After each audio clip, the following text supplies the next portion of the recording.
Hello दोस्तों, नमस्कार। मैं रोहित रघुवंशी, आपका रीजनिंग मेंटर। क्या हालचाल, कैसे हैं आप लोग सभी? राधे राधे, राम राम आप सभी को। कुछ खबरी आप सभी के लिए। आरबीआई ऑफिस अटेंडेंट का ऑफिशियल नोटिफिकेशन जारी हो गया है 572 वैकेंसीज के साथ। और सबसे अहम और सबसे ज़रूरी बात कि सैलरी बहुत हैंडसम है, 46,000 से भी ज़्यादा। आप सोचिए, 10वीं पास करते ही आप 46,000 राइट कमा सकते हैं, अगर आपने इसमें मेहनत करके एग्ज़ाम को पार कर लिया तो। और सबसे बड़ी बात यह है कि सिंगल एग्ज़ाम है, ठीक है, और एलपीटी, बस इन 2 चरणों से गुजरना पड़ेगा। आप सीधे जो है भर्ती हो सकते हैं। ठीक है बच्चों, आज मैं आप सभी की जो चर्चा करने वाला हूँ वो इस पर कि फॉर्म भरने से पहले ऑब्वियसली इस वीडियो को, जब फॉर्म भर रहे हो तो इस वीडियो को पहले देख लीजिएगा। ठीक है, प्रॉपर मैं आपको स्टेप बाय स्टेप इसका प्रोसेस बताता हूँ फॉर्म भरने का, बड़े ध्यान से समझिएगा। लेकिन फॉर्म भरने से पहले 2 बातें और कर लेते हैं आपसे। ये कल रात यानी 14 जनवरी की लेट नाइट आपका जो है ये नोटिफिकेशन देखने को मिला। इन्होंने कहा है कि 15 जनवरी से 4 फरवरी तक आप फॉर्म भर सकते हैं।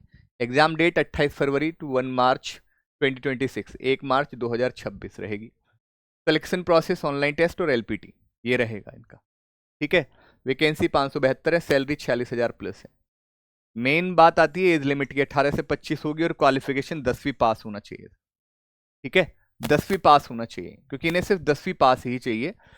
ठीक है, तो अगर आप अपने आप को 10वीं पास ही दिखा सकते हैं, ठीक है, हायर क्वालिफिकेशन वाला इनको नहीं है। वहां पर फॉर्म भरते समय एक ऑप्शन आएगा भी आपको।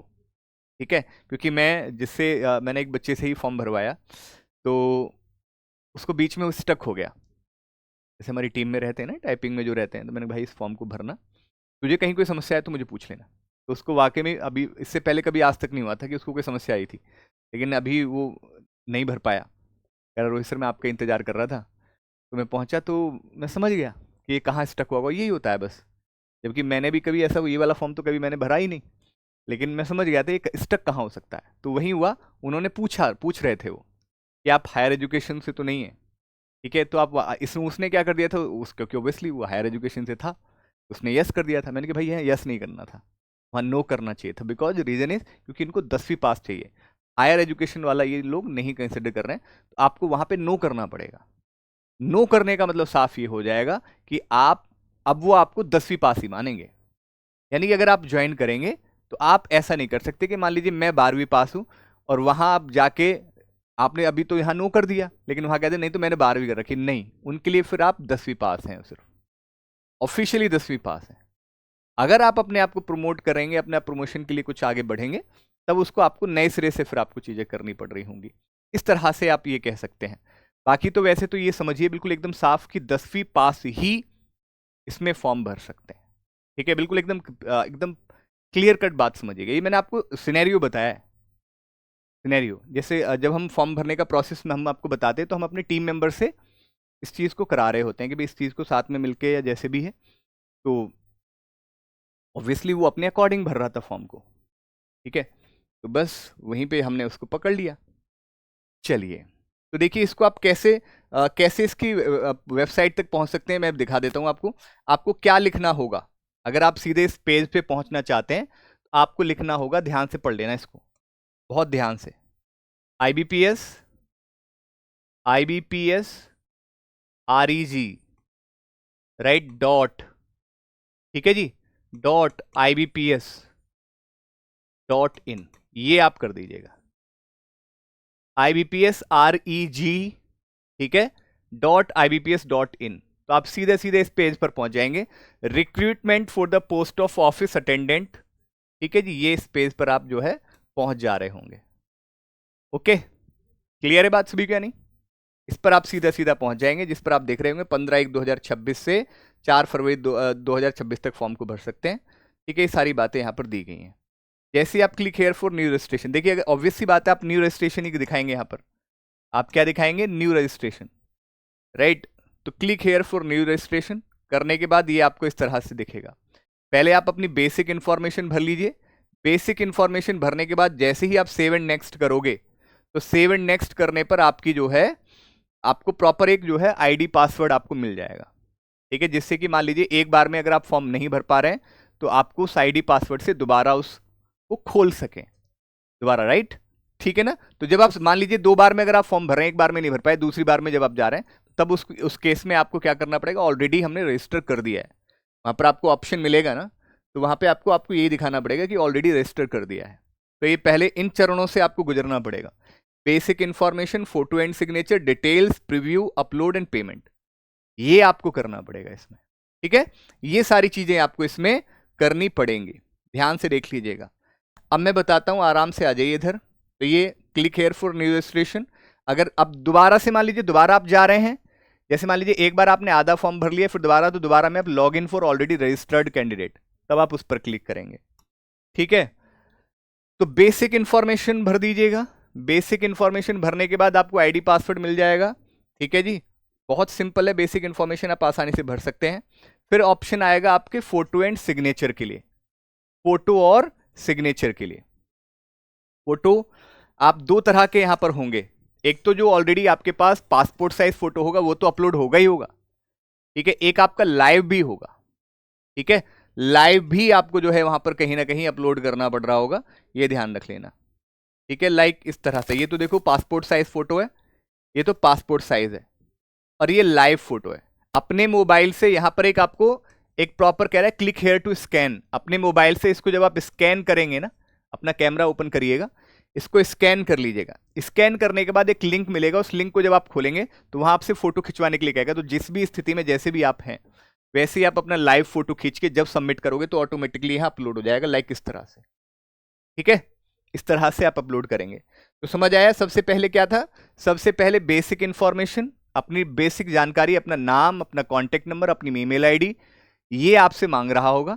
ये कंप्लीट करते ही आपको आईडी पासवर्ड मिलेगा। देन उसके बाद जब आपको जो है फोटो एंड सिग्नेचर का ऑप्शन मिलेगा, फिर उसके बाद अगला चरण जो होगा सेव एंड नेक्स्ट करोगे। बेसिक इंफॉर्मेशन को भरने के बाद जब सेव एंड नेक्स्ट कर दोगे ना, तो फोटो और सिग्नेचर, फोटो सिग्नेचर, यहाँ फोटो हो गया, फिर उसके बाद यहाँ पे सिग्नेचर भी आपको जो है करना पड़ेगा। ये सिग्नेचर आपको, तो सिग्नेचर ध्यान रखना, इसने साफ कहा है, देखो लिखा भी रहता है, अगर आप उसके बावजूदन भी गलती करते हैं फिर गड़बड़ है। Signature should not be in capital या ब्लॉक लेटर, मतलब ऐसा नहीं कैपिटल में करें, हिंदी में करना चाहे हिंदी में कर सकते हैं, लेकिन कैपिटल में नहीं होना चाहिए। लाइक इस तरह से, जैसे मेरा नाम रोहित है तो आप उसको कैपिटल में ना लिखें, आप इस तरह से लिख सकते हैं। ठीक है, लाइक इस तरह से। ओके जी, तो यहाँ सिग्नेचर और फोटो हो जाएंगे। मैं इसके साइज के बारे में बता दूंगा आपको, ठीक है, लास्ट में, कि फोटो का साइज क्या होना चाहिए, सिग्नेचर का साइज क्या होना चाहिए, और भी कोई चीज अपलोड होगी तो उसका प्रॉपर मैं आपको साइज बताऊंगा, उस साइज में ही आपको बनाना होगा। जैसे फोटो है, पासपोर्ट साइज फोटो का प्रॉपर एक साइज होता है, उस साइज में ही वो अपलोड होता है। ठीक है जी, चलिए फिर हमारे पास तीसरा चीज आता है, जैसे ही फोटो सिग्नेचर अपलोड होगा, जैसे ही वो प्रॉपर तरीके से आप अपलोड कर देंगे तो सेव एंड नेक्स्ट करने पर डिटेल आएगा। अब यहां आपसे सारी जानकारी मांगी जाएगी, सारी जितनी भी जानकारी। अब देखो फॉर्म भरना, देखो यही वो अटका था बच्चा जिसका मैं बता रहा हूं, यही वो, आर यू अ ग्रेजुएट या आपका जो है पजेसिस हायर क्वालिफिकेशन। ठीक है, आर यू अ ग्रेजुएट या possesses higher qualification as on 1 January 2026, तो यहां पे आपको यस नहीं नो करना था। ठीक है, यहां पर क्या करना था, आपको नो करना था। ठीक है, जिससे कि बाद में दिखा पाए कि भाई देखो तुमने ही कहा है कि भाई मैं हायर एजुकेशन नहीं हूं, मैं ग्रेजुएट नहीं हूं। ठीक है, चलिए फिर उसके बाद कैटेगरी आपसे पूछ लेगा। ठीक है, बाकी फिर आपसे पूछेगा कि कहाँ से हैं, कौन सा स्टेट है, राइट, और कहाँ, मतलब ये पूछेगा कि भाई बताइए कौन से उससे हैं। फिर उसके बाद आपसे जो है select the office you are applying for, कहाँ के लिए अप्लाई करना चाहते हैं ये प्रॉपर बताना है। ठीक है, सेंटर ऑफ एग्जामिनेशन, जैसे मान लीजिए वो ये जानना चाह रहा है कि आपसे सेंटर जानने के लिए, तो आप बताएंगे मैं यूपी से हूँ, यूपी में आप क्या प्रेफरेंस मांगना चाह रहे हैं, कौन सा, जैसे अपने अपने अकॉर्डिंग देख लेना। ठीक है, अपने अपने अकॉर्डिंग देख लीजिएगा। Select the office you are applying for, तो वो आप अपने आप देख लीजिए, ये तुम्हारी चॉइस रहेगी भाई। ठीक है, सेंटर ऑफ एग्जामिनेशन आपसे मांगेगा। ठीक है, और ये इंपॉर्टेंट है बात, ध्यान से देखना इधर, सेलेक्ट द ऑफिस ये पूछ लिया, यू अप्लाइंग फॉर, जहां से भी आप अप्लाई करना चाह रहे हैं वो भरेंगे आप। सेंटर ऑफ एग्जामिनेशन, ठीक है, दो आपसे सेंटर ऑफ आपका जो है 1 2 3 3 प्रेफरेंस आपकी सेंटर ऑफ एग्जामिनेशन की मांगी है। ठीक है, कि भाई कहाँ आप एग्जाम अपना चाहते हैं, तो जहां भी आप चाहते हैं उसके अकॉर्डिंग आप यहाँ पे भर सकते हैं। ठीक है, तो 3 प्रेफरेंस देगा, तो उन तीनों के अकॉर्डिंग वो कहीं भी दे सकता है, वो उसकी चॉइस रहेगी। वैसे तो खैर अमूमन बैंक में तो ऐसा होता नहीं है कि आपको पहली ही चॉइस मिल जाती है, लेकिन फिर भी तीनों ही के लिए आप रेडी रहना। फिर लैंग्वेज फॉर एलपीटी, तो ये बहुत ध्यान से भरना भाई कि भाई आप कौन सी लैंग्वेज चाहते हैं।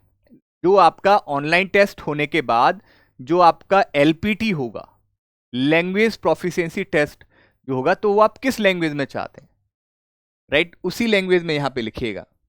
ठीक है जी, वहां यहां ध्यान रखना बच्चों, इस चीज में गड़बड़ ना हो जाए। जैसे मैं यूपी से हूं, मुझे हिंदी चाहिए तो मैं हिंदी लिखूंगा, कोई गुजरात से तो फिर वो उसी लैंग्वेज को वहां पे लिखेगा, कोई महाराष्ट्र से तो फिर वो उसी को अकॉर्डिंग मेंशन करेगा वहां। ठीक है, कोई साउथ से है तो साउथ से अकॉर्डिंग ही जो भी वहां पे लैंग्वेज बोली जाती है वो आप पर मेंशन करेगा। ये देखना होगा ध्यान से। तो इन चीजों को थोड़ा बहुत ही बारीकी से इसको भरते समय, मैं आपसे फिर कह रहा हूं, एटलीस्ट किसी भी चीज को सेव एंड नेक्स्ट करने के पहले आप उसको 2 बार नहीं 4 बार उसको वेरीफाई करिए कि वाकई में मैंने सही लिखा है, सही है, कोई गलती तो नहीं है, कुछ इश्यू तो नहीं है।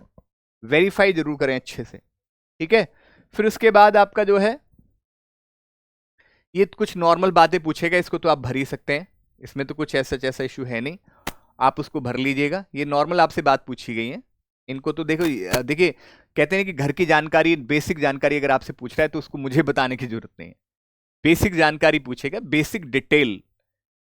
ठीक है, तो वो आप कर सकते हैं, जहां मुझे लगता है मैं वहां पॉइंट डिस्कस कर रहा हूं। ठीक है, एड्रेस भरवा रहा है, डेट ऑफ बर्थ, तो ये सब बताने की जरूरत नहीं है, ये तो आप खुद कर सकते हैं इसको तो। ठीक है, एड्रेस वेड्रेस पूछेगा, बैंक डिटेल पूछेगा, तो जो भी आपकी बैंक डिटेल हो प्रॉपर बैंक डिटेल भर देना। ठीक है, एप्लीकेशन फीस यहाँ पर देख लीजिएगा, ये एप्लीकेशन फीस तो जाएगी जाएगी भाई, आपको भरनी पड़ेगी इसको। ठीक है, तो डिटेल भरने के बाद यहाँ पर क्वालिफिकेशन वही आपको 10th वाली जो है मांगिएगा, 10th वाली आप भर दीजिएगा इसमें। ठीक है, ध्यान रखना बच्चों 10th का ही भरना है, किसी और का मत भर देना बस इसमें, 10th के अलावा कुछ और मत भरना इसमें। ठीक है, चलिए आगे की बात करें। आगे आपसे एक्सपीरियंस पूछना चाह रहा है तो वो भरने की जरूरत नहीं, कोई भी एक्सपीरियंस दिखाने की जरूरत नहीं, नो कर देना। लैंग्वेज नोन, तो लैंग्वेज नोन में आप देख लीजिएगा भाई, हिंदी जो भी आप लैंग्वेज जानते हैं वही मेंशन करिएगा, अननेसेसरी नहीं, क्योंकि सिर्फ आपको एक बतानी है, राइट, सिर्फ एक, यहाँ पे स्टार लग रहा होता है, एक तो मैंडेटरी है, बाकी आप बताना चाहे बता सकते हैं, लेकिन एक तो मैंडेटरी है, तो मैंडेटरी वही भरना, जैसे जो एलपीटी के लिए भी करें वही यहां पर भी।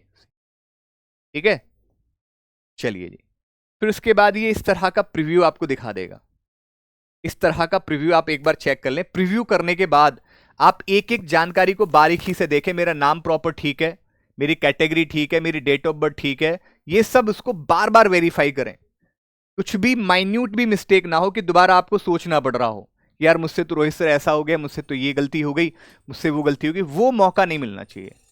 ठीक है, ये सारी की सारी चीजों को आप भर लीजिएगा। ये प्रीव्यू आप प्रॉपर एक एक चीज को, मेरी बैंक डिटेल सारी सही से भरी है या नहीं है, ठीक है, इन सब चीजों को बार बार आपने देखना होगा।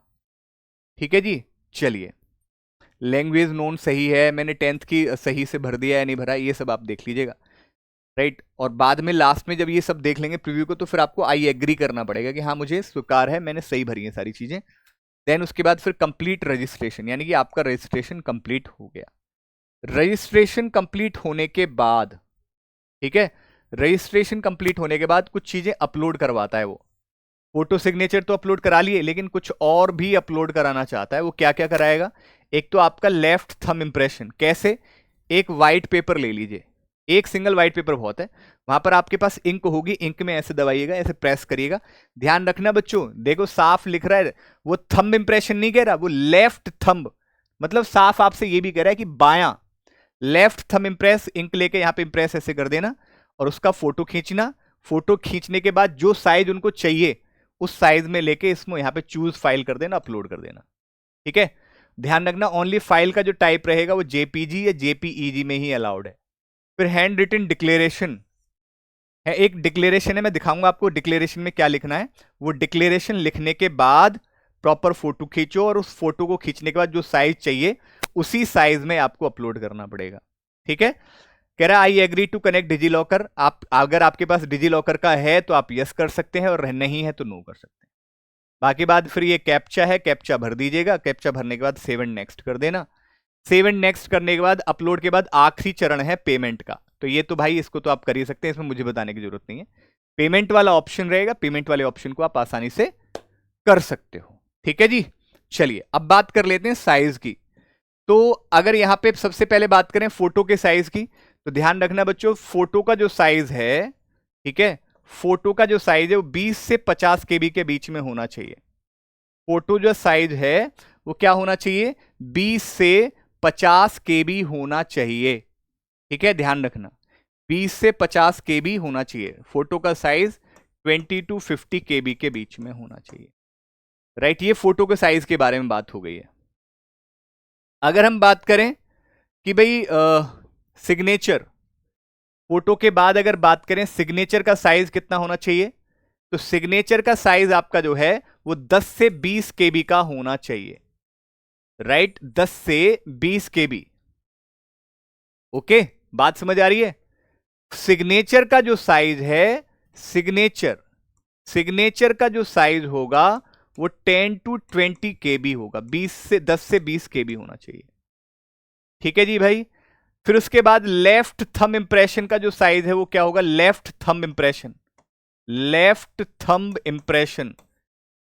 थंब का भी 20 से 50 केबी होना चाहिए, 20 से 50 केबी। अगर बात करें हैंड रिटन डिक्लेरेशन की, तो हैंड रिटन डिक्लेरेशन भी आपका जो है 50 से 100 केबी के बीच में इन्होंने मांगा है, 50 से 100 केबी आपका होना चाहिए। हैंड रिटन डिक्लेरेशन 50 से 100 केबी होना चाहिए, ठीक है। तो ये चार चीज ही चाहिए, फोटो 20 से 50 केबी, सिग्नेचर 10 से 20 केबी, लेफ्ट थंब इंप्रेशन 20 से 50 केबी, और आपका हैंड रिटन डिक्लेरेशन 50 से 100 केबी के बीच में होना चाहिए, ठीक है भाई। इन्होंने फाइल का बता ही दिया कि फाइल का जो है वो फॉर्मेट क्या होना चाहिए, जेपीजी या जेपीईजी में होना चाहिए, फाइल का जो साइज है, सॉरी फाइल का जो फॉर्मेट है वो ध्यान रखना, ठीक है जी।